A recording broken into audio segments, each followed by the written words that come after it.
You're listening to Affected by Altitude, a Colorado Rockies podcast for and by Rockies fans on Rocky Mountain Rooftop. Thank you for joining us as we discuss all things baseball and Colorado Rockies.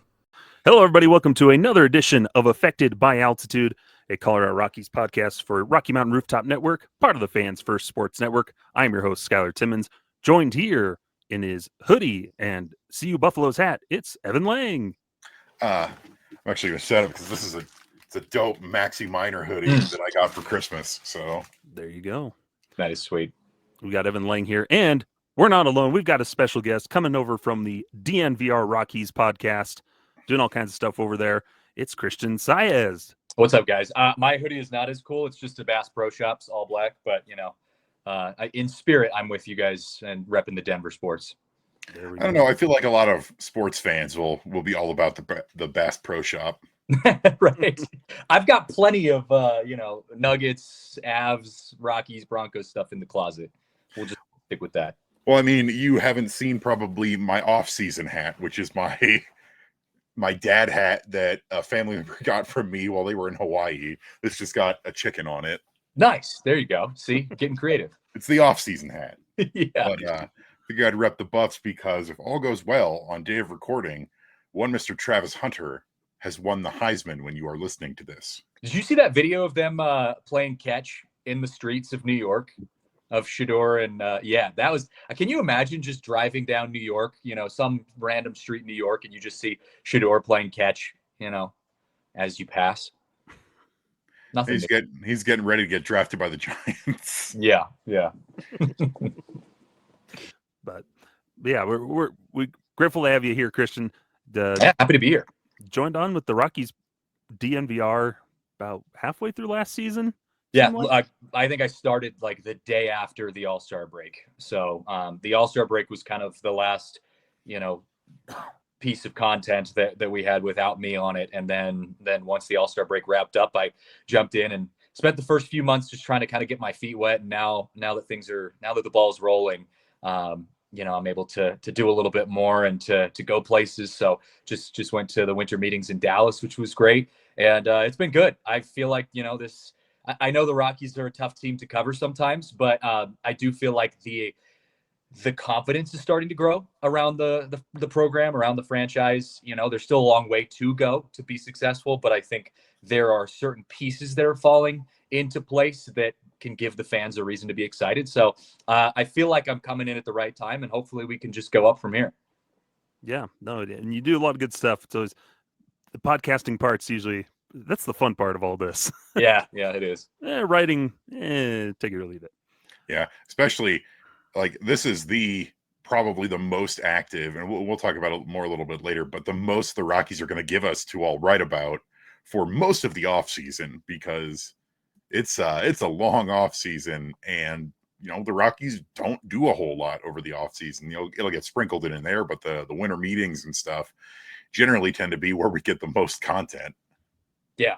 Well, and that's kind of why we had prioritized wanting to go, because I'm like, look, if we were another team that, had these huge signings or could expect to have a huge signing, like the Cubs, for example, they had a presence, our CHGO, part of our company had a presence at the winter meetings. But I think when I was talking to them, they were kind of saying along the lines of look, even if we didn't come, there's still this idea that the Cubs are going to do stuff this offseason, which obviously they just did. And so the Rockies are in a different place where it's we have to dig a little deeper. We have to analyze some of the smaller moves a little bit deeper. Why are we signing Owen Miller? Why are we signing Kyle Tucker? What's the dynamics in play with those kind of moves? Because we're in reality not expecting to get some big, huge splash that we can talk about for the next 3 months. Yeah, no, fun stuff. And that's what you're here for. Had a guy boots on the ground there at winter meetings over in Dallas. And might as well just hop right into it. But winter meetings talk, as always, we look forward to hearing from General Manager Bill Schmidt, Manager Bud Black, making their appearances on MLB Network, having their little media scrums. And I don't know about you, Chris, but going into it, when these interviews happen, it usually feels like we can kind of expect the same talking points. Nothing we haven't heard before from these guys. A lot of talk about just their course of action, wanting to focus on the young guys. hey, we're looking for pieces here and there. We've got a great starting rotation guys coming up. We want guys to be healthy. Was there anything that stuck out to you, maybe out of the norm, or anything that surprised you while talking to some of these guys? Yeah, actually, I do. And I tweeted about this yesterday. I don't want to dive too deep into this just because I think it's not as big of a deal as I kind of made it seem. But yesterday, the San Francisco Giants were doing their media rounds with their new guy, Willy Adames. And he had went out in his interview and said, I want to play all 162 games this year. And again, not diving too deep into that specifically, but it just brought up this idea that the Rockies spent a lot of time, or their front office, their staff spent a lot of time talking very specifically about how this upcoming season is going to be crafted in a way that they can get their best guys the most rest possible. And so I thought that was an interesting take, and I heard it multiple times. I heard it from Bud Black, I heard it from Bill Schmidt, I heard them say it over and over. And then when you dive into some of the signings that they've made, it does kind of make sense. Like, they've just signed a lot of depth pieces this year or this offseason. Again, going back to the Kyle Tucker, going, back to the Owen Miller, and even talking to Bill Schmidt about what kind of moves we could see for the remainder of this offseason.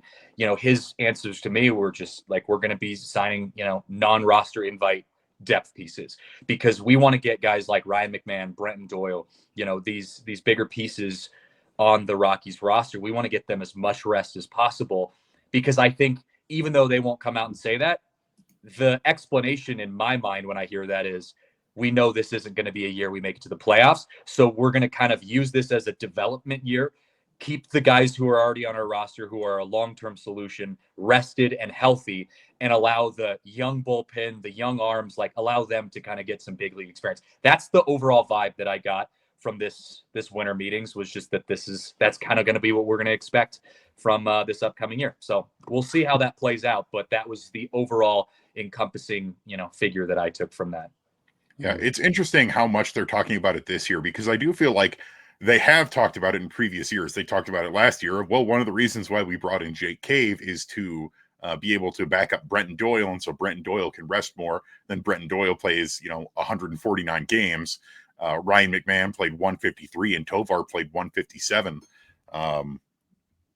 They definitely talked about it last year, but they've, as you said, they've been a lot more on that train this year.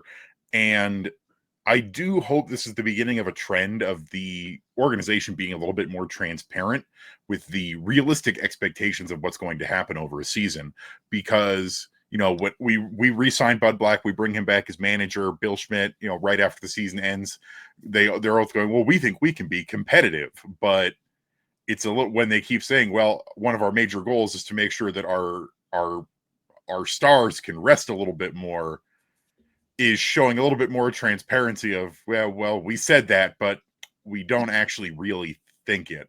And I don't think really anyone believes, and who knows, maybe they'll wildly surprise us, but I don't think really anyone expects the Rockies to be competitors this year. I think, if anything, most people are pretty prepared for it to be another losing season and potentially even another 100-loss season as they try and continue to develop. Yeah, well, and I also think it's, I guess my response to those kind of comments is just I understand why they say that. I understand why they're going to come out and say that. They want to sell tickets. They want to keep people interested. They're going to say, yeah, we hope to be a playoff team this year. But like we all know, the reality is that's not going to happen outside of a miracle. And even if they had a miracle, it's what's the miracle look like? Them being in the wild card chase? That's the best case scenario at this point. They're not winning the West. So I agree with you. Having some transparency on this is how we want to approach this next year, and then going a step beyond that and actually executing.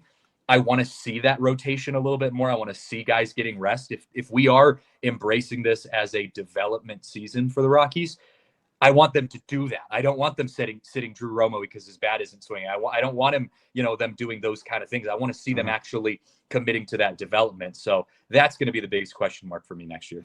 Yeah, and that's, I'm glad you brought up the resting thing, because that's something I've been thinking about too when they say those things. Because realistically, how many games are they resting then out of 162 games season? Are they playing 130 then? or what is the amount of playing time for some of these guys, especially in Ezekiel Tovar and Ryan McMahon, because outfield is a little bit more intensive than the infield. Those guys definitely need rest, but there's a reason McMahon and Tovar can post up every day. Michael Tolia at first base can post up every day. Brent Doyle, I can understand you can cycle him around a little bit more. But it's just, what does that resting schedule look like? And all that is what gets me. But I can actually speak to that a little bit. And I think it goes back to some of the comments that the front office made about Kris Bryant, how they plan to use Kris Bryant. Both Bud Black and Bill Schmidt, right off the bat, when we got there, brought up Kris Bryant and their expectations, their plans for him for next year. And the common thread was that they do plan on playing him defensively, which was a shock to all of us, because we had all just thought, like, this is a DH guy, right? Like, what do we, like, he's not, what is he going to run down balls like Brent Doyle in center field? Like, it's not going to happen. But they followed up to that by saying that, like, Bryant's going to be a rest piece, where if Tolia needs a rest, we can put Bryant at first base. If someone in right field needs to rest, although I would have loved to have heard them say Sam Hilliard, they're saying Kris Bryant can play right field. Please don't put Kris Bryant in the outfield. So I agree with you, but that's the words they were saying. So that's where, but to follow beyond that, though, they were like, okay, we're thinking, 2 games a week, especially on the road. And so I'm like, okay, well, let's assume you're playing 5 days out of a 7-day week. I mean, that's 2 days out of 5, 2 games out of 5 that you're seeing a rest player playing. So, I'll believe it when I see it, because I do think they're going to hold Bryant to a shorter leash defensively than offensively. But I think it's going to be more, or at least from what they're saying, than what we've seen in the past. What my guess is something that's been kind of a staple of the Bud Black era of Rockies baseball is especially using like your backup catcher on getaway days, or using that. I think we're going to see, especially on like series end caps and getaway days, I think we're going to see a lot more of guys being subbed out for bench or depth pieces than just, today Jacob Stallings is going to start because, we're on a rest day. So we're going to give Elias Diaz at the beginning of last year or Hunter Goodman or whoever, we're going to give them a spell. So no, I think you're going to see like on your Sunday games, on your end caps, it's going to be like, well, our Kyle Farmer's at third base, and you've got Kris Bryant over at first and Sam Hilliard in right, and sort of try and cycle those around. I think if I had to guess what the overall model is, Skyler, like you were talking about, is that they at least want to make sure that all of their star guys have enough playing time for award contention, because you have to play a certain amount of innings at your position to be eligible for Gold Glove candidacy and all of that stuff. And they don't want to take that away. I'd be shocked if they were willing to take that away from their guys, even though this is, for lack of a better term, a punt season, especially when Brenton Doyle's got back-to-back Gold Gloves. Tovar just won his first. McMahon is a finalist literally every year. So I think that's going to be something they're looking at carefully. Is they're still going to play a lot, but they are going to play less. Like, I don't know. I'm thinking like 100. If they walk away from the season with like 130 games, 130 plus, that's probably around what they're going to be looking for. I don't think we're going to see a single player play a full 162. And if they really are as intent on resting guys as they say they are, I think we're going to have a season where not many people, if anyone, are going to have 150 plus. It seems like such a waste. It just with the players, some of the money you're paying, some of your top players, you want your best players playing as often as possible. Well, and even beyond that, Michael Tolia's name came up a bunch in meetings, and I mean, Bud Black straight up told me he fully expects Michael Tolia to be nominated for a Gold Glove next year if he can play the way he has showed us he can play, especially at the end of last season. So I agree with Evan there. Like, they're going to give him at least enough to get, nominated for an award.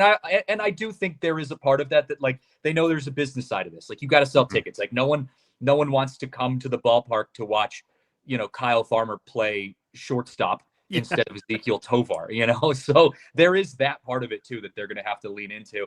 I just think it's about finding a balance. And, being realistic about the positions that you have more wiggle room.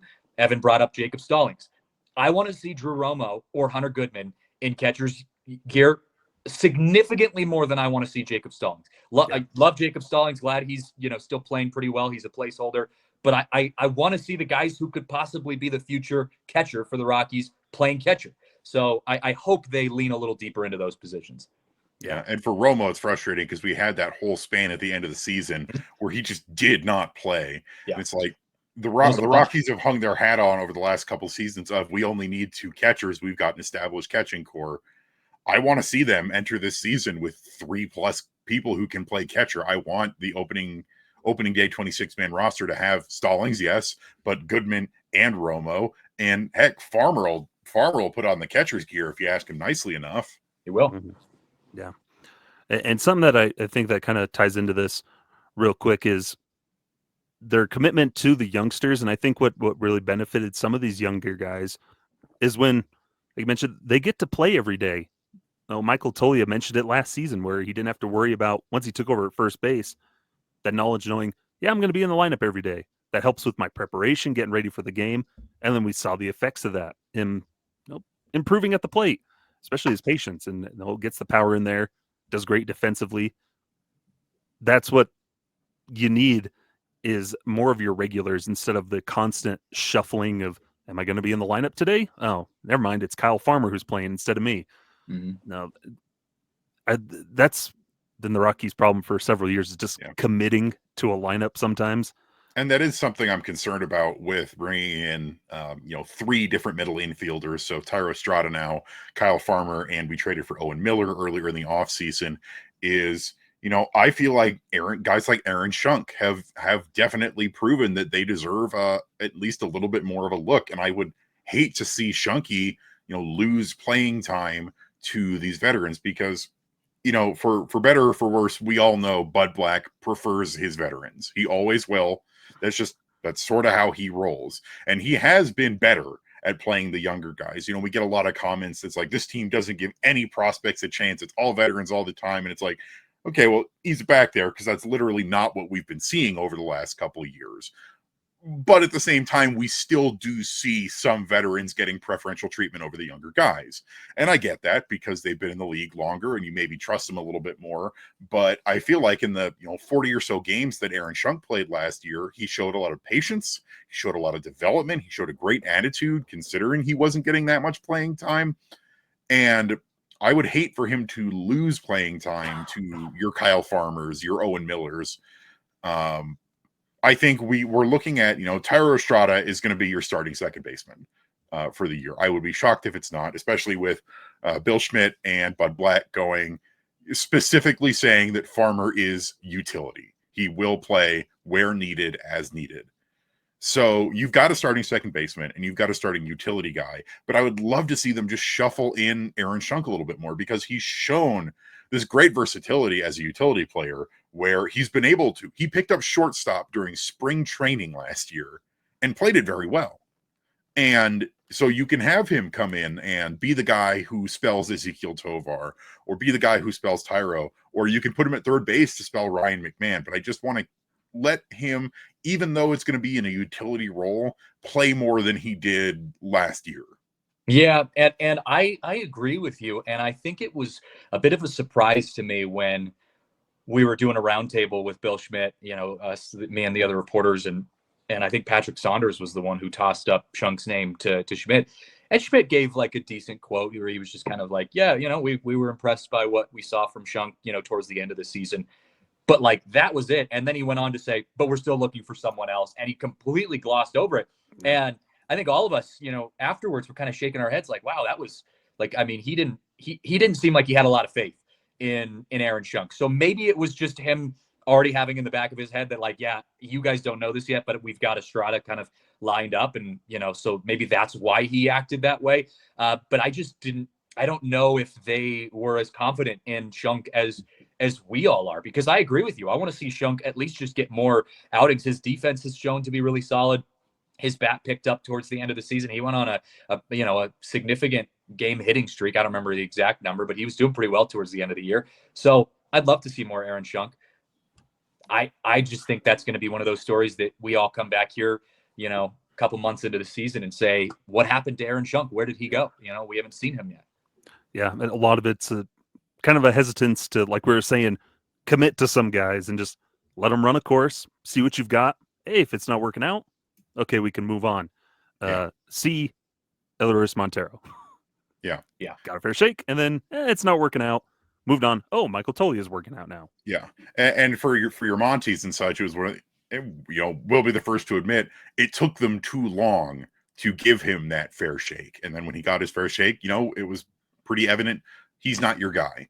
But I don't want that to I don't want that to continue to happen, especially if this is going to be a punt year, a development year. Then get as many of your young guys in the lineup as often as possible. And Aaron Schunk had an 8-game hitting streak where he had 12 hits, and a bunch of multi-hit games. Like, he looked pretty good during that time. And we've seen this before where the Rockies don't seem to have as much faith in some of the younger guys as we hope they do, or don't follow up on some of the moves they make. It's like Greg Jones last year. We traded Joe Rock for Greg Jones. And yes, he did spend some time on the injury list, but he barely played at the big league level. Like, he spent almost the entire season down in AAA. Mm-hmm.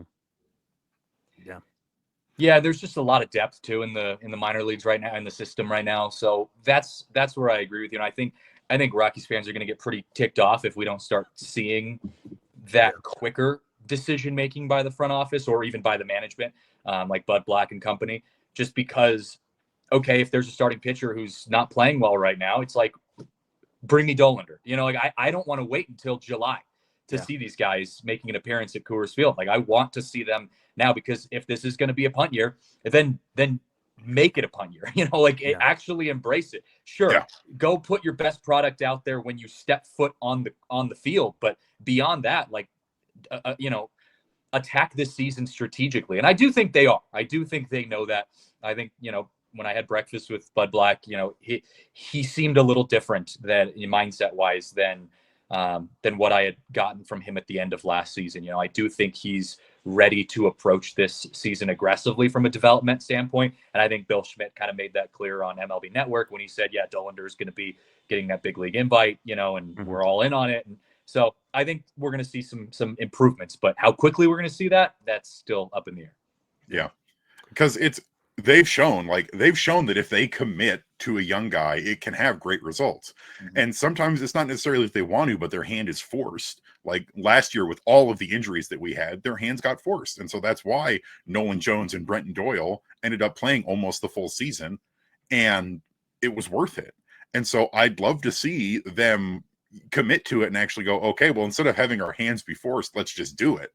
And we saw that with Michael Toley, when they called him back up and he just became the everyday starting first baseman. We saw that with Jordan Beck last year, where when they called him up, they basically gave him the reins until he broke his hand.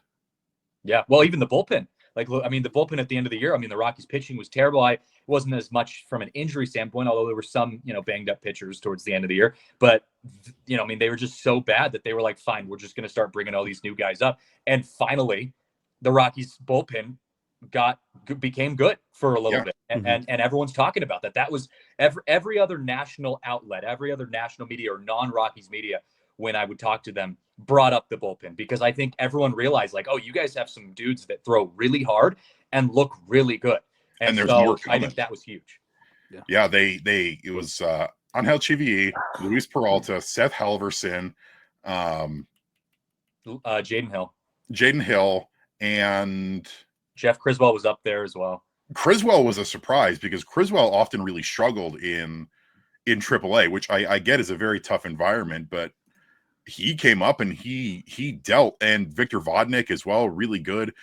And then there's more guys coming next year, which is really exciting. I am really thinking that Zach Agnos is going to be up here at some point next year. Yeah. I do think that pitching wise, they're going to be aggressive, because I think they saw how how quickly the success could shift in their favor. I mean, the Rockies had a good last stretch of the year against some really good teams. Like, yeah, I mean, it wasn't revolutionary, but they were playing well against the best teams in baseball for the latter quarter of the season. And much of that was due to the pitching. And so Bud Black talked about it. Kyle Freeland talked about it. Brenton Doyle talked about it on my podcast when I had him on, where he was saying, he's like, if we get in to the 7th inning or later with a lead, we feel like we can walk away with a win just because we know our bullpen, our late inning bullpen is really good. I think if they got that little taste of success at the end of last season, I think they're going to lean heavily into that next year. I think pitching is going to be the quickest part of the field that gets developed for the Rockies moving forward. Mm-hmm. Most definitely. Yeah. A lot of good conversation here and a bunch of stuff, but it boils down to they just got to pick a course of action and follow through with it. Give some of these guys some action. But we'll take a quick break here. When we come back, more talk here with Christian Saez of DNVR Rockies. Don't go anywhere. We'll be right back. Editing in our commercials. Welcome back here to Affected by Altitude. Skyler Timmons, Evan Lang here, along with our guest Christian Saez from the DNVR Rockies podcast and all kinds of other stuff over with DNVR and that good action. You mentioned eating breakfast with Bud Black. What did he have for breakfast? Well, it was a buffet, so we all were kind of in the same boat. We all were in the same line. I think he went with a little more scalloped potatoes than I would have expected. Big potato guy in the morning, which I'm not against, but scalloped potatoes in the morning is just not my go-to. You see, Bud Black actually does strike me as a potato kind of guy. Yeah. It was. He's an old man. Yeah. And you don't have to be old to enjoy a good breakfast potato, Skyler. The hash browns. I mean, if they had hash browns, I wouldn't have complained. But scalloped potatoes, I'm like, give me some crispiness to my potatoes in the morning. I'll eat scalloped potatoes for dinner or something like that. But it was cool. I actually, it was funny because I mean, there's this like brunch that we all had. It was the manager's brunch, so all the media gets to get into this huge ballroom, and all of the coaching staff has breakfast at each of these tables. And so of course the Rockies table is this tiny little circular table with like 6 seats, and right next to us was the New York Yankees table, and it was like a ballroom table, 30 seats just stretching from room to room. But I will say their breakfast ended so fast, because I think it's hard to talk when there's like 30 people in a table with you. And, I mean, you don't have access. Aaron Boone's sitting at the very end of the table. He's got like 2 people that he could talk to, and the rest of the table is all just hanging out on the other end. So the Rockies, like we ended up being one of the last people to leave because we were all just talking. And it was really cool. It was nice to have a lot of conversations, some on the record, some off the record, hear some of Bud Black's old player stories and stuff like that. But it was fun. It was a fun little breakfast morning we had. Fun stuff. Yeah. I've only been to the winter meetings to go to the job fair, and as it's turned out, obviously I wasn't very successful at them. But, it's chaos, man. There's so many people there that I can't imagine. I can't imagine going there from a networking standpoint. I know a lot of people do go there for networking. I saw some agents, some, player agents. I saw, some broadcasters, like that kind of thing. Like, I just can't imagine from from just a networking standpoint, just being able to go out there and just like have any sort of semblance of networking, because there's so many people. You mostly just go to player watch. I ran into Drew Goodman. I saw Jason Giambi. There's all kinds of stuff. That was a fun part of it. Fun place. Wonder what Giambino's up to right now. I don't know. No, there was no Goodman there either. Goody wasn't hanging with us. I think Goody's been, I think, pretty clear that he's actually like taking kind of an off season and vacation this year. So he's been working on his podcast stuff, and he's been, hanging out with his family and stuff like that, which I always think, you guys are on the road just as much as the team is. Oh, yeah. Enjoy your off season while you can. Yeah. Oh, and I know, because I had him on our show, at the beginning of the off season, and he had told me he's doing some college hoops too and stuff, and that's in the same boat that I am. I call some college hoops and football in the off season right now, and so it's like when you get those moments to relax and to actually have a vacation, like take it. Like don't try to add too much more to your plate, because it is a never ending. It is a never-ending job when you're a sports broadcaster. It's fun, but it's a lot. It's something I've always admired about Huey is Jeff Houston will never hesitate to, if he has something going on with his family, or wants to go hang out with his kids or anything like that or something, he'll just take the day off. Yeah. He's got a good split there. It is one of the craziest things in sports, being a baseball broadcaster, reporter, covering team or player too, just because and I was talking about this with one of our Nuggets guys. It's just one of those sports that like there's so much time commitment during the season, because if you've got an afternoon game, you're showing up to the ballpark to get your workouts in by 9 a.m. You're getting lunch there, whatever. You're spending all day there. You go home at like midnight, 1 a.m. You do it again the next day. Then your day off, you're traveling. Like there's no breaks all summer long. So when Charlie Blackmon retired, and we were asking him like, well, what are you gonna do this, next year? And he's like, yeah, I'm gonna go fishing. I'm gonna go watch, some horse racing. It's just gonna be such a weird thing to go from that sort of busy schedule to like, hey, I've got summers off now. Like that's weird. Mm-hmm. That's why we see. I always talk about it when NFL offensive linemen retire, is they either get in incredible shape or they get really fat, because you go into your first off season where you are not having to do any of this stuff, and you've got to figure out, how am I going to approach this now? Because you're used to eating, 6,000 calories a day and doing all these workouts and doing all this stuff. And then all of a sudden that structure is just not there. Yeah. Oh, well, and Bud, actually, we asked him that when we were having breakfast. We were like, hey, how do you think Charlie's going to handle retirement? Like a guy who's so dedicated and motivated and, works at the top of his game. And Bud was like, he's going to be totally fine because of all of that. Like, he's just so driven. He's going to find some hobby aside from fishing, hunting, all the other stuff that we already know he does. And he's just going to put his entire life into that. Like, he's like, I don't worry about guys like that. He's like, they love retirement. Mm-hmm. Yeah, good times. The free time is nice. Hopping back in here with our winter meetings coverage here. Rockies actually did do some stuff there at the winter meetings. But before that, I just wanted to touch on real quick. Some interesting came out. Brent Doyle will be, speaking of Charlie Blackmon, Brent Doyle sounds like he'll be the leadoff man heading into 2025, which we've said it here times. He is the perfect kind of prototypical leadoff man, got the speed, and then he's got a little bit of power now as well. So should be interesting. Hopefully he can pop off there at the top of the lineup. Yeah, and I actually talked to him. I asked him that question when I was talking to him earlier this offseason, and he was pretty adamant about how he wanted to be in that position. He likes hitting out of the leadoff spot. He likes using his speed, and as you just mentioned, Skyler. And so I think he's a very traditional leadoff hitter.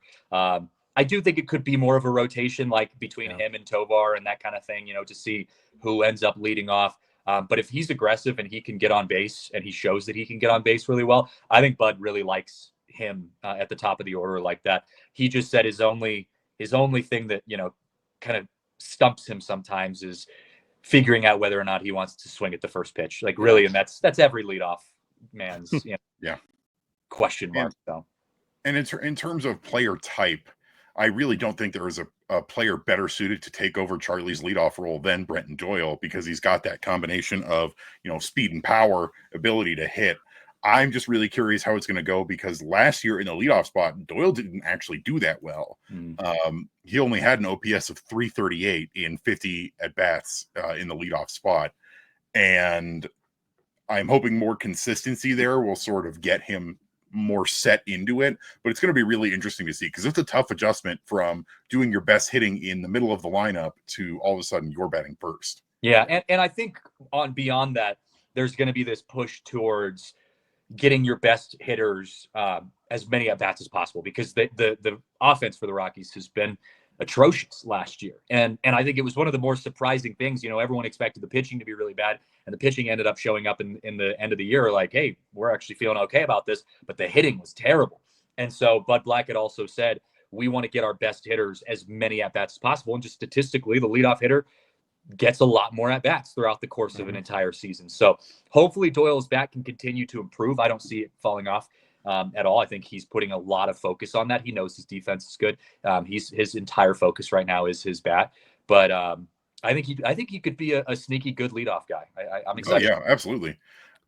Speaking of hitting, just because I'm really curious, did the Rockies at the winter meetings discuss at all the hitting coaching staff? Because I think a big surprise was there were 0 coaching staff shakeups other than PJ Piloteri left and Reed Cornelius left from the bullpen.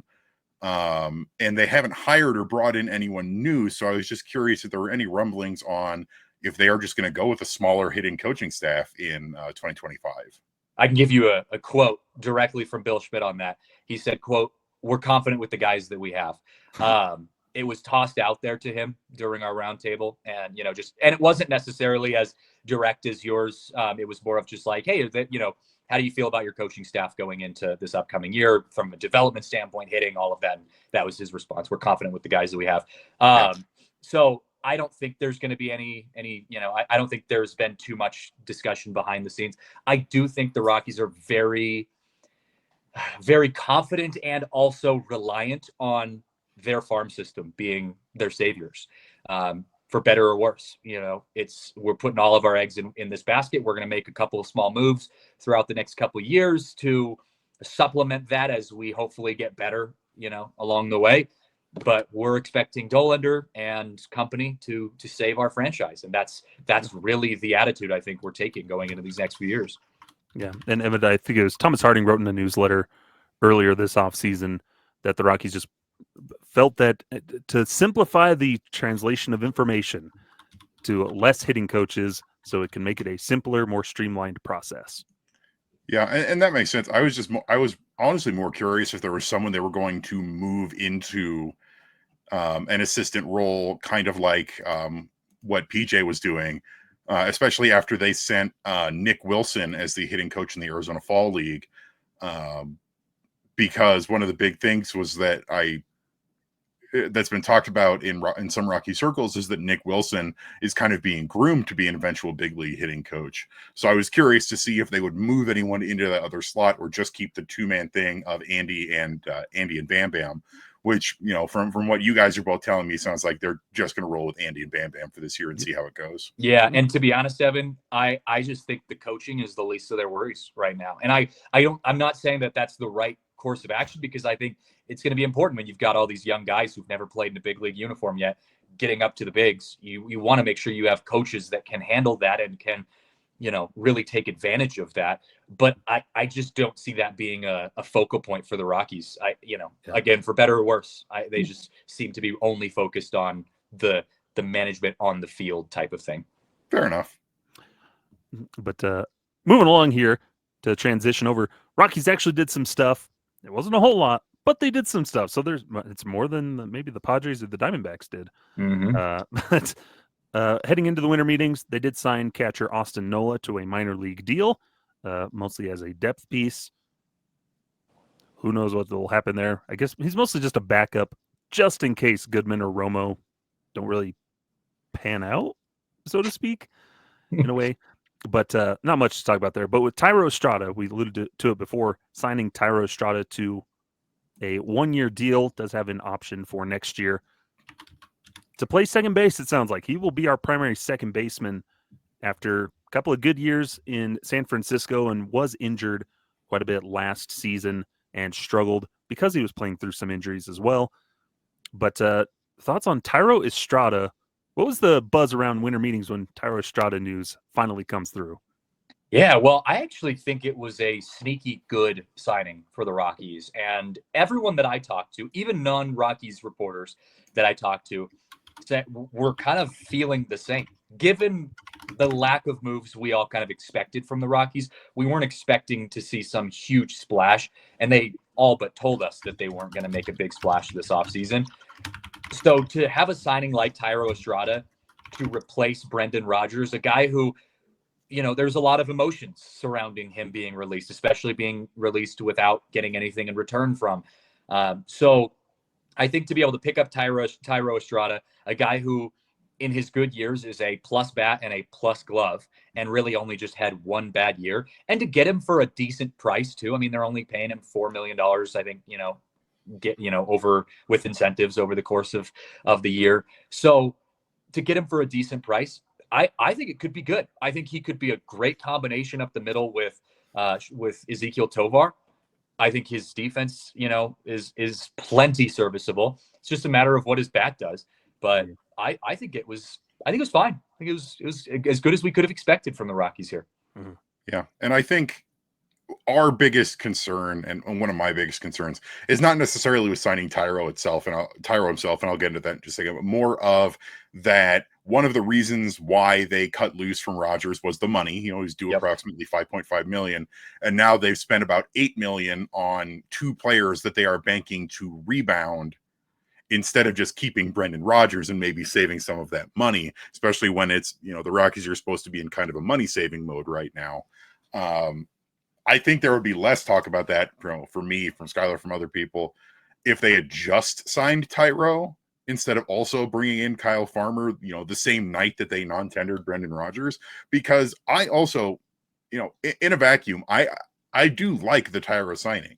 There's precedent here of having a stopgap guy until Adele Amador or Ryan Ritter or whomever is ready to take the reins, which is probably going to be more towards the end of the season. We did it in 2022 with Jose Iglesias, and he was pretty solid for us. And Thairo he's one of those Rockies trademark good clubhouse guys that they like, but he is, if he can be healthy, a plus glove and a plus bat. And we did get him for a pretty reasonable price. It's just, I think the combination of, they did that, and they also got Owen Miller, and they also got Kyle Farmer, and they also signed Austin Nola. Pardon me, I almost did the thing of naming him wrong. Who, guess what? Austin Nola can also play some middle infield. I think those days are behind him, Evan. We thought that with Tony Walters, but then they would occasionally throw Tony over at second base. Tony also was in his mid-30s. That's true. But it's just that's why it was weird to me, and that's what I wrote an article over on Purple Rose, like, what are they doing? Because the individual moves make some sense. The individual move for Kyle Farmer made some sense. He's a fantastic clubhouse guy. He's a strong utility player. I can see why they like him. I can see why they brought him in. Okay. Same thing for Thairo. But then you put them together and you go, well, why'd we do both of them? Mm-hmm. And, it does harken back to, what we talked about in the first segment of going to be a lot of hopefully resting guys and a lot of utility play. But if the whole point was to save money, you saved approximately, $1 to $2 million by non-tendering Cal Quantrill, and that's it. Mm-hmm. Yeah. So I've been doing some thinking on this whole situation. I read your article, by the way. It was a great article, Evan, on Purple Row, because I've been trying to figure out this whole second base situation. And it was the second question that we asked Bill Schmidt during the roundtable. First question was about the catcher situation. Second was about the second baseman situation. So we're all in the same boat, kind of trying to figure out what's going on. I don't think the move with Brendan Rodgers was all entirely due to just money. I do think that was a part of it. But I think they were just ready for something different up the middle. I think they were ready to move on. I think, and this is no disrespect to Brendan Rodgers. I think the Rockies have immense respect for Rodgers as a person. But from a business standpoint, I think they were ready to move on from Rodgers. And the money part of it was secondary. Even though they're cutting payroll and all of that kind of stuff, to me, all that signifies is that they're not going to go sign someone for $182 million again. That's really what that means to me, is that they're not going to make another huge move this offseason because of the payroll thing. But I do think they still have enough wiggle room to make a little bit more moves financially, within the yellow lines. So I think, even though it is a bit of a surprise, they kind of spent more money than we were expecting. I just think that was the price of doing business when they're trying to add depth pieces. And I think they weren't as worried about the $10 million as they are about signing someone for $60 million. I think that's kind of where their trade-off was. Paying $27 million for a guy that'll hopefully play more than 30 games in 2025. But yeah, at least with Thairo Estrada, dude's a Rockies killer. Has a good history at Coors Field.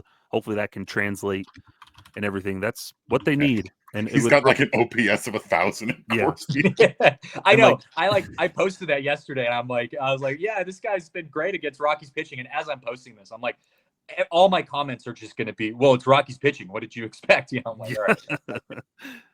Yeah. But I think what it boils down to with Rodgers too is we just never really panned out to what they hoped for, and they also held on to him way too long, and maybe a little bit of regret of maybe we should have moved him those couple of times we had a chance, but now they're just looking for a new face who still kind of similar profiles, but yeah, it'll be interesting. So I'm in the process of kind of brainstorming because I've been thinking through this whole Rockies history of them holding on to players for too long and then letting them walk for pretty much nothing. Elias Diaz, Brendan Rodgers. Now, if you guys had to predict if that were to happen again with the current players that we have on the team now, who do you think would be the player that we have now on this team that the Rockies hold on to for too long and then get nothing for them?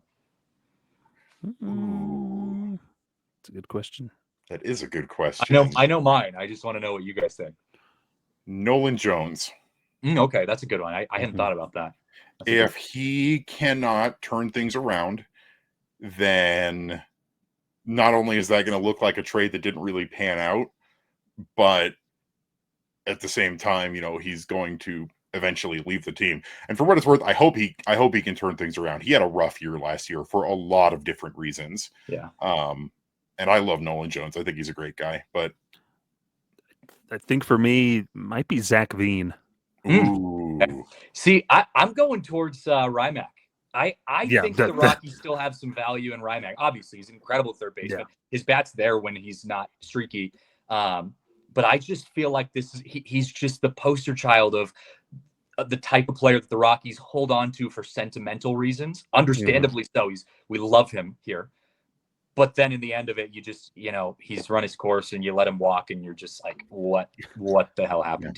So I hope that's not the case. I just have been thinking through that because it's just such a trend, and so I'm hoping that doesn't end up repeating itself. Yeah, it's when they're constantly talking about he's due for a breakout. He's been in the big leagues for quite a while. We know who he is as a player. And Nolan Jones, I could see them saying, we just need, 2023 Nolan Jones back. Like we're just waiting for 2023 Nolan Jones.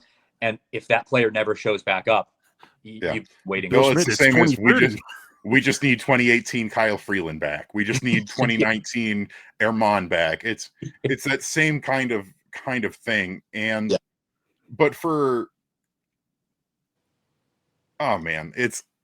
I will say there are a lot of people who are especially mad about getting nothing for Brendan Rodgers and Elias Diaz and guys like that. And I just want to say it's like, for some of these guys, I can legitimately see that the Rockies weren't able to really find a good deal. Bill Schmidt does say that they were trying to trade him and just couldn't make it happen.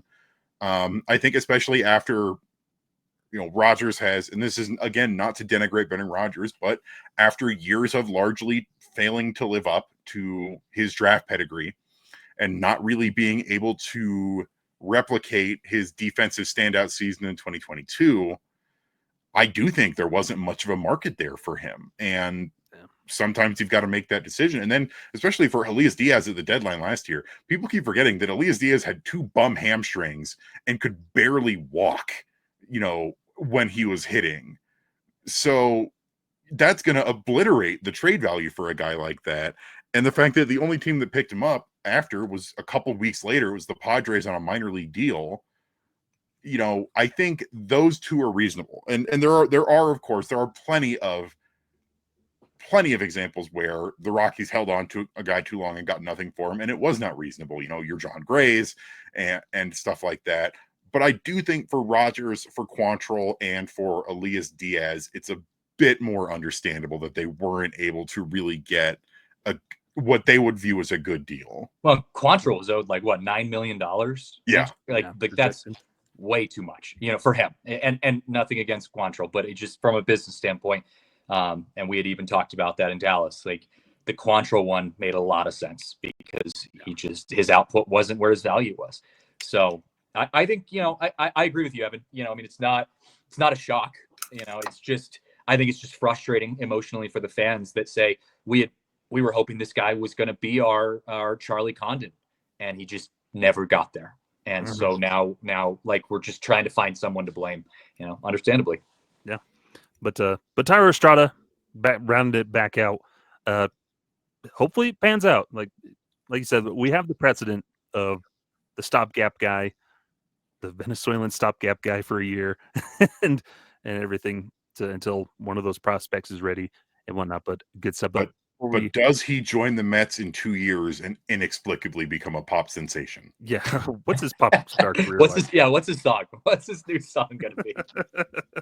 But I will say, so just to round things out, because I know you want to cut to break, Skyler, for Thairo, all the Giants fans I've talked to say, you're getting a great guy. If he can bounce back and be healthy, he's going to be a contributor. And also that he's cheap enough, especially with that mutual option, that even if the end of the season we get Amador or Ritter up there and they're your inline starting second baseman for 2026, Thairo is a guy you could keep because he's young enough.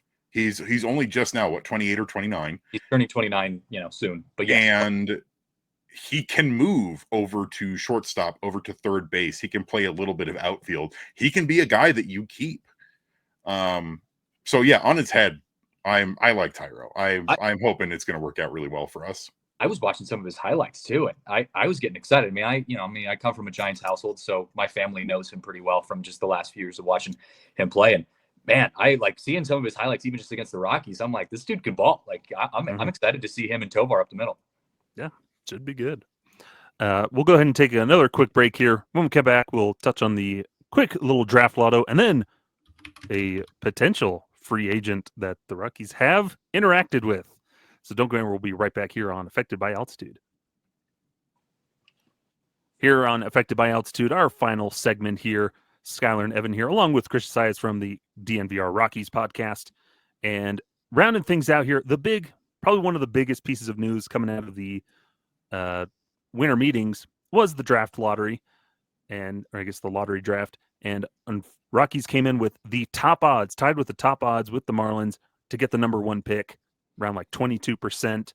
So things were looking good. We were all, drooling at the thought of like, ooh, we could get that number 1 pick, first time in franchise history, or at least a top 3 pick. This is going to be good. We're going to repeat once again. And then lo and behold, wouldn't it be our luck? The Rockies fall down to 4th in the draft, which it's still not terrible, but definitely not what we wanted. It could have been worse. It could have been the Marlins who fell even further. But with the Washington Nationals winning the number 1 pick because of freaking Matt Adams, Evans was pretty happy. Evans' favorite player. That was just an extra spit in the face. Matt Adams is there to pull the Nationals for the lottery, and they get the number 1 spot. And it's like, come on now. Like, the Nationals of all teams right now have an actually pretty decent rebuild going. They don't need that number 1 spot. Well, and then the Mariners having like a 0.5% odds to be in the top 3 and getting the 3rd pick. And the Mariners do. The Mariners, although they hope to get to the playoffs next year, but they need to work on some things. But their farm system needs a little help. It does. But that was a shock. I'm not gonna lie. When we heard the Marlins news get called, it was like, oh my God, okay, it could be worse, but it still was, we're still sitting there like, okay, 1 to 3, we'd be fine with, same as last year. But when they got 4, I know when I talked to Schmidt and Gustafson after that was done, they were all positive. Like, yeah, there's still going to be someone great at 4. And there will be. Like, when we get to it, it's going to be fun. 4 is not a bad pick. But the feeling of anticipation, knowing this is the last year you're eligible to get the number 1, this is the, things are feeling like they're coming to a head here. There was an audible groan that came from the Rockies table behind us when that 4th pick got called. So, I screamed here in the house after watching.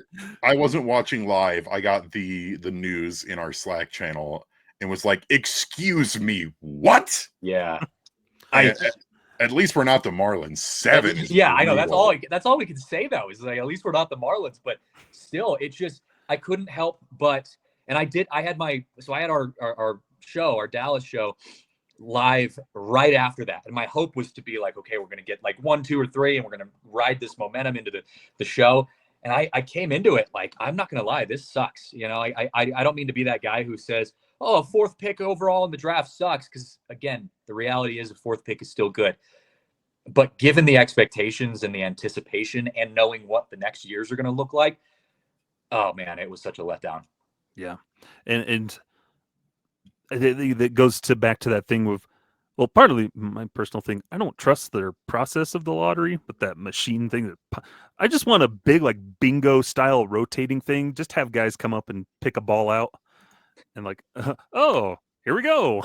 Well, so Clint, going back to like when it was announced, Clint was saying that I guess he could, the way who was the guy who was holding up the cards? Colton Cowser, thank you.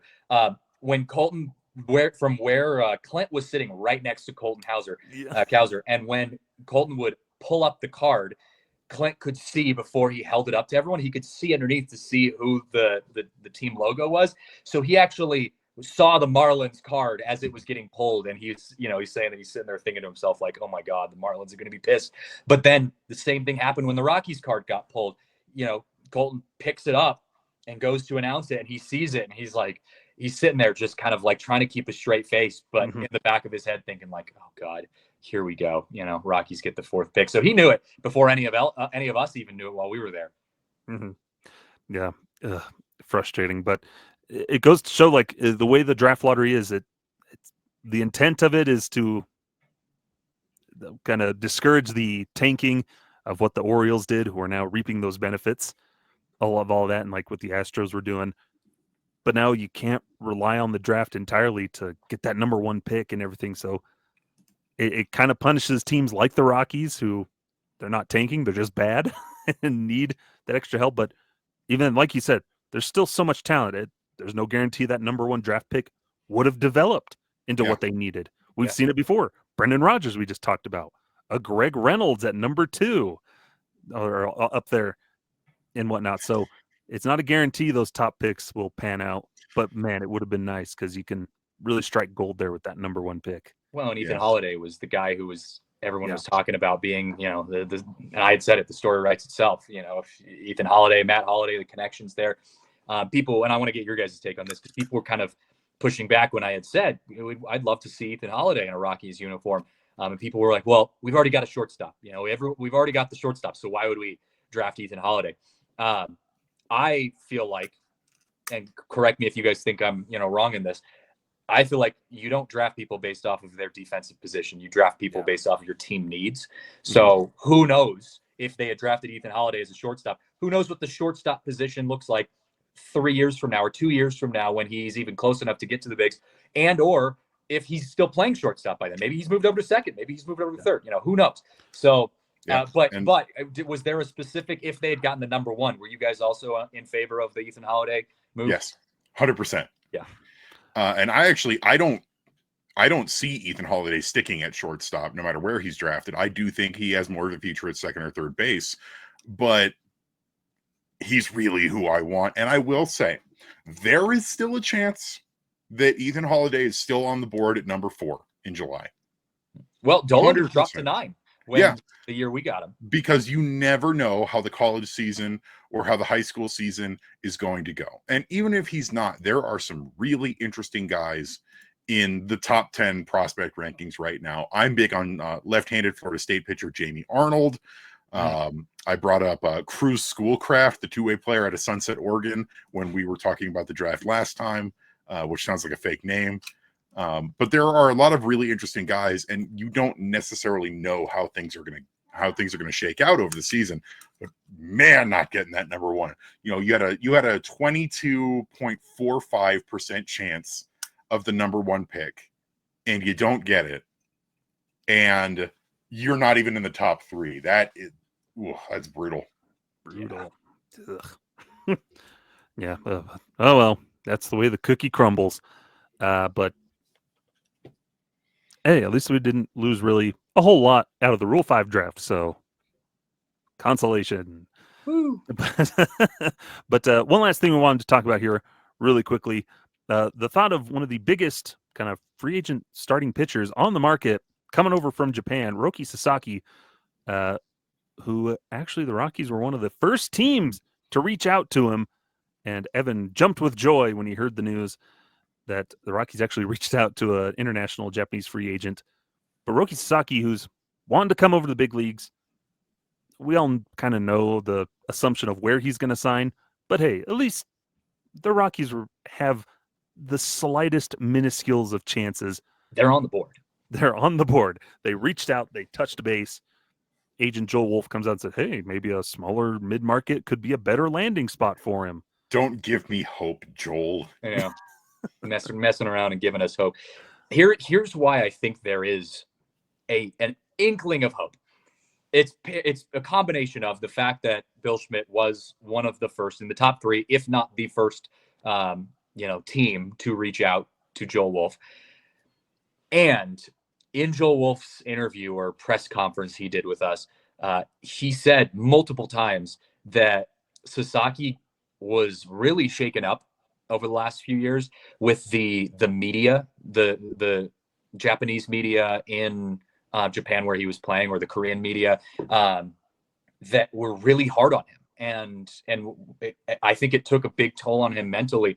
And so he made that very clear that his hope is to get to a place that is a little bit softer, and I think that's fair. Like, if that's something that was a challenge for him, maybe going to the Phillies or to the Yankees, is probably not the best way to go about things. So that does give a team like us a hope that, hey, we've got a lot of really young pitchers. Everything's rebuilding. I know Blake Street Banner was doing, their whole pitches to Roki and his team. But I think there's some sort of chance. Not going to say it's going to happen, but the fact that for me, the fact that there is at least a non-zero chance makes me happy enough, because in previous years it's been, this big name player is coming in from overseas, and the Rockies aren't even going to try. Yeah, the the Rockies weren't in on Soto. The Rockies weren't in on Yoshinobu Yamamoto. The Rockies weren't in on Shohei. But the fact that we could be in on, and come on, the name Rocky Sasaki, come on. Come on, it's perfect. It's a perfect fit. I'm thinking of so many T-shirts already. And also, he's not going to take a lot of money. He's coming over for the league minimum. So realistically, it really comes down to, can you pitch? Can you come up with a really good pitch for him? Because he's not going to be signing specifically based off of money, or at least current money. He's probably going to be looking long-term money, yes. But he could look at a place to land for a couple of years before he ends up taking the $500 million contract that he's destined to take with the Dodgers in 2028. But who knows? Maybe we're the home of Sasaki for the next couple of years. Who knows? I would take that. I would take that too. There's nothing else to be. We have prospects that are going to be coming up and we can be excited for, but we don't have a big name player aside from Doyle and Tovar, who are homegrown, at this point. But Bryant was supposed to be that, and he's obviously not that. So we don't have anyone else, especially now with Blackman gone. Dick Monfort, you want to get butts and seats, the number 1 Japanese free agent is going to do that for you. Absolutely. Absolutely. And really bolsters that bullpen, or not that bullpen, but bolsters that rotation, or you bump it out to a 6-man rotation. I think that would just help everybody in there a little bit more. Yeah. Now the issues on the flip side of that is, the reality is, who wants to come pitch at Coors Field? Yeah. That's especially when Joel Wolf's saying, and he actually talked about, comfortability being a factor of what he's looking into and that kind of stuff. And climate as well. When you want to take a couple years on a league minimum contract to show that you're meant to pitch at this level, and then go sign for some, Yamamoto type number, you want to go to the best place possible that's going to allow you to pitch at the best place possible. And Coors Field, it is a challenge when it comes to that. Not to say you can't pitch well here, but it's definitely a challenge in that. So that's something you'd have to overcome. But that's why I liked the Blake Street Banner pitch of, you come here and you conquer Coors Field and you're already a legend. Oh, for sure. For sure. There's just a lot of risk for an agent, who's pushing. And let's be real, Joel Wolf probably has a lot of push into where he ends up, just because, he knows the environment here in Major League Baseball. So I don't know, but it's non-zero, or it's not non-zero. It's funny because climate, Colorado is beautiful the entire year. The news environment, I'm not trying to be denigrate anyone by saying this, But I think overall the Rockies have a very friendly media environment around them. Yeah. And I think part of that is intentional by the Rockies of cultivating a very friendly media environment. And that's not necessarily a bad thing, but it also fits into those wants of, hey, is the media going to be friendly towards my client? And I think the answer would definitely be, yeah, probably, if you come here. Oh my God. If he came here, I mean, it would be the greatest thing ever for us. I mean, again, like there's just so many stories, so many great moments. It would make the Rockies relevant again. Like I can't tell you how much I would give to be a relevant franchise right now, in this very moment, in the midst of a rebuild. So yeah, don't get me excited, man, because that would be so much fun. And it's that non-pressure from a national spotlight where they usually forget that the Rockies exist. And so, and that's part of because their performance is bad. And so it's easy to just like, there's Around some the team in All-Star those break, mountains. Around the All-Star break, they'll dial in and be like, hey, what's Charlie Blackmon doing? Or, hey, look at these guys. And then for the rest of the season, it's a whole lot of nothing.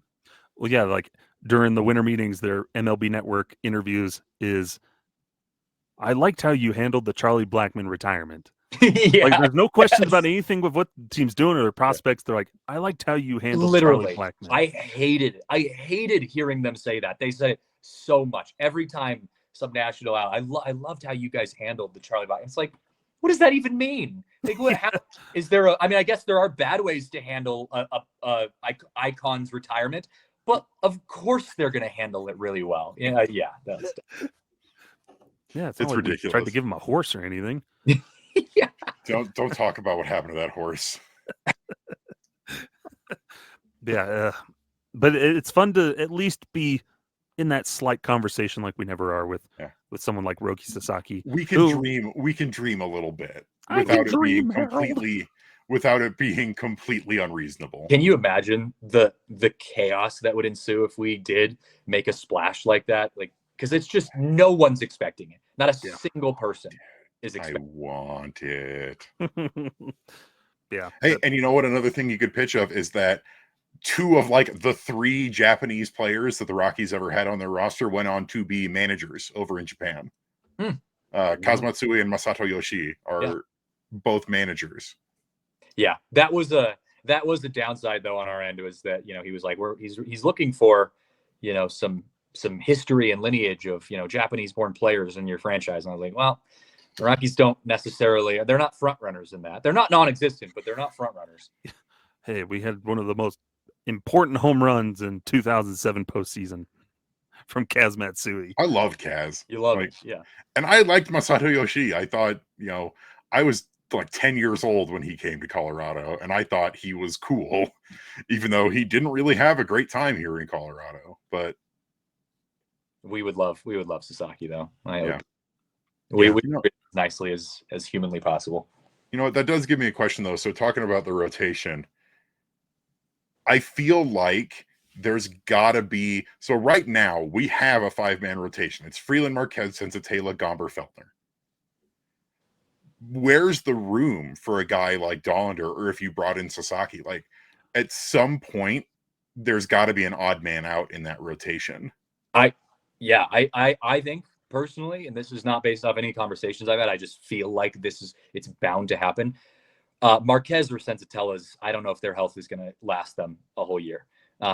They're on the downward slope of their career, I mean, age-wise, pitching-wise, that kind of thing. You're hoping you get a couple more good years left, in the tank, and maybe more, you never know. But I just think the way pitching has progressed today, and with the injuries that they've dealt with, I actually see them being one of the players or pitchers, if not both, that end up, having some wiggle room around. If there's like, hey, we need to, Marquez's arm is hurting him, we're going to rest him and send him down for, a month. And in the meantime, we'll bring up Dollander, I think it was either Thomas Harding talking to Bill Schmidt or it was Patrick Saunders. They wrote about it where if one of those younger guys kind of proves better than one of the rotation guys, someone in the rotation gets moved to the bullpen. From the rotation to the bullpen. I think that's what, it's either Thomas or Patrick wrote that. I did see Patrick's article about Feltner. And I think there's a lot of excitement around Ryan Feltner and what he showed at the end of last year and what he could be going into next season. So I think he bumps up in that rotation a little bit. I think, he might even go higher than Gomber at a certain point. But I think this rotation is one of the bigger questions for me of next year. And like, what is this going to look like? How is this going to affect the season? I kind of know what we're going to get from the bullpen, give or take. Still some things to play out throughout an entire season. Defensively, you pretty much know what you're going to get. Offensively, yeah, there needs to be some improvement. But again, you kind of know what you're going to get. But starting pitching is just going to be weird. I have no idea what we're going to get from the Rocky starters this year. Yeah, because we've been stuck with the same starters since 2017, really. The same core. 2021 I see Gomber as potentially the odd man out. He's about to enter arbitration. There's no long-term deal in place. And he's had his ups and downs. I actually have the opposite view on Herman, where if Herman hits the All-Star break and he's trucking along, they're going to extend him. Really? Because we talked about a little bit earlier with the Rockies and their sentimentality. Herman hit the all-time franchise strikeout mark last season in his one appearance. And it's been very clear how much this organization loves Herman Marquez. I think if he is having a solid season, or if he has a solid season next year, I think he is going to end his career in Colorado. Yeah, I can unless he makes the explicit choice to not. That's what I feel like is going to happen. I agree with the idea of him ending in Colorado. I just don't know what his value is going to be to us. I don't know what his run time is. Are you going to trust him on the mound? And you're right. Maybe he comes back from his injury and plays better next year than we were expecting. I hope so.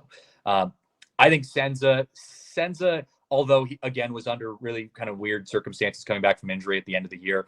I just don't know if he has enough gas left in his tank. And he's talking about how much he's working on his off-speed pitches and all of that kind of stuff. It's just a different game nowadays, and hitters are different. So we'll see. But hopefully they're both there, and I think Gomber could definitely be a guy that gets moved around. But I know they're going to push to get Dollander up as quickly as possible if he is still on top of his game in spring. Yeah, because you have Dollander, you have Sean Sullivan, you have Carson Palmquist, Bradley Blaylock's still in that mix. You got guys. Yep. Mm-hmm. I'm big on Blaylock. Blaylock's my guy. I think he could be really good for the Rockies if he tweaks a couple little things. Yeah, he's got to make the tweaks, but he's only like 23. Like, he's got so much time left on his clock, and I liked what I saw from him. You've also got Tanner Gordon. You've got guys who are interesting, at least to look at. Anthony Molina, they said they want to make him into a starter, though I see him as spending the year in either AA or AAA to stretch out and work on his pitches, because he was clearly not ready last year. Yeah. I'm curious what ends up happening with Criswell, because Criswell felt like a little streaky to me towards the end of last season. I mean, Whit Merrifield went off on him after he plunked a couple guys. So there's still some bullpen pieces that I think need to get hashed out, but the deeper rotation looks really good. And we've got some starters in wait, so we'll see. Yeah.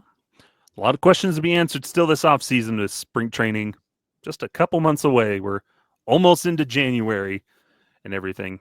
And that's at least the hot stove. The stove is hot now across Major League Baseball. And so hopefully maybe the Rockies will see probably more minor league deals. Do we see any trades happening for the Rockies? A hot take or a hot prediction coming from the Rockies this offseason? Well, from my end, we kind of asked Bill Schmidt that towards the end of winter meetings, and he basically said, yeah, maybe some non-roster invite pitchers. That's really their only remaining focus from him. Now he could be working something behind the scenes that we don't know, and next thing you know, Roki Sasaki's playing in a Colorado uniform. But but realistically, NRI pitchers is probably all we're going to see at this point. And before we leave, we have to do our running bit. Evan, we've got to check in with Kris Bryant. And hey, Kris, how's your back doing? Oh, I think I'm going to go into the season feeling as best as I ever have. Kris, why do you sound like George Lucas? Cut the mic. See, I had to combine the two bits into one. I like that. That was good. Our weekly check-in with Kris Bryant. One of our many very stupid bits on the show. I am sure those weekly check-ins have been, some good content over the years. Mostly it's been, my back hurts. Yeah. Oh, that's going to be such a wild storyline to follow this year, man. My God. The problem is, I don't see the Rockies ever cutting bait on Bryant. Like, he's gonna be here for most of this contract. I don't know. I could see if he doesn't do it this year, I could see them saying, "Look, we're either going to cut you or you're going to retire, and we're giving you a chance to retire." And then he retires. I think I could see that after this year. Otherwise, fight tooth and nail to defer that money. What's the point? Like, I mean, you're eating the money either way. You're eating the money either way, So, just open the roster spot up and move on. Yeah, let's invest in. They're going to revolutionize outfield and just stadium padding for walls and everything. All for Kris Bryant. It's going to be like a trampoline. He hits in, it just bounces him back out. Yeah, he's got to get him a duck. They're going to make him wear a Guardian cap. Can you imagine? He's just in spring training out there in a Guardian cap. I love it. But that's going to bring it close here with this edition of Affected by Altitude. As always, we usually end up going a little longer. But hey, we appreciate you, Christian, tuning in and joining us this week to just share that knowledge from the winter meetings. Yeah, I appreciate you guys having me on. I always love talking baseball, so anytime. Mm-hmm. And where can the folks find you? You can give your little pitch. Yeah, I'm on all the socials, but I'm more active on Twitter still, or X, or whatever it is, and you've got my stuff down there on the screen, DNVR Saez, DNVR Rockies. But yeah, we're getting through the remainder of this offseason. Going to be pumping out some more articles, getting through our podcasts and doing all the fun stuff. So good times. Yeah, they do a lot of good work over there, and you're getting that nice access. The Brent Doyle one was like cool to see. You had Charlie Condon on earlier this year, before the season was over. So good stuff over there. Evan, where can the folks find you? You can find me. I'm trying to be more active over on Blue Sky. I have mostly dropped Twitter, honestly, just for my own sanity's sake. God bless you. Yeah, I wish I could too. It's more of like I post occasionally on Blue Sky, but I've largely lowered my interaction on social media, and it's been pretty great. But you can still reach me on Blue Sky, and I'm going to be more active during the actual season at evanlang27.bsky.social. Find me every Monday on purplerow.com doing the Monday rock piles. Still trying to figure out what I'm going to be putting up for y'all on Monday. We just finished our Ranking the Rockies series over at Purple Row with our number one, Brenton Doyle. That was a lot of fun, and we're going to just try and keep having stuff for you to read up there, podcasts for you to listen to. We're going to keep going as much on a weekly basis as we can throughout the off season. Remember that you can always find Rocky Mountain Rooftop on your favorite podcasting platform of choice. That's Apple Podcasts, Google Podcasts, iHeartRadio, Spotify, and the like. You can also find us on YouTube for the video versions, and you can find us on most social media platforms, including YouTube, at Rocky Mountain Rooftop. That's at ROCKYMTN Rooftop. And then find me over on Twitter at sideline_crowd. And then over at Blue Sky, Timmins13, Timmins. I always have to spell that because people always want to put an O. .bsky.social. And then writing Wednesday rock piles for purplerow.com. And then writing just general whatever stuff for fansfirstsports.com, where you can also follow them at fansfirstsn over on Twitter. But as always, we appreciate you tuning in. Be on the lookout for another edition of Every Rocky Ever as well. I'll get one of those out with my brother eventually. It's the holiday season, so maybe when he's on break. But we appreciate you tuning in. And until next time, this has been Affected by Altitude. I'm Skyler. That's Evan. We've been joined by Christian Saez. Farewell! This has been Affected by Altitude, a Colorado Rockies podcast with Rocky Mountain Rooftop, a proud affiliate of the Fans First Sports Network. Catch new episodes every Monday on wherever you get your favorite podcasts. Be sure to follow us on YouTube as well for video versions of the show.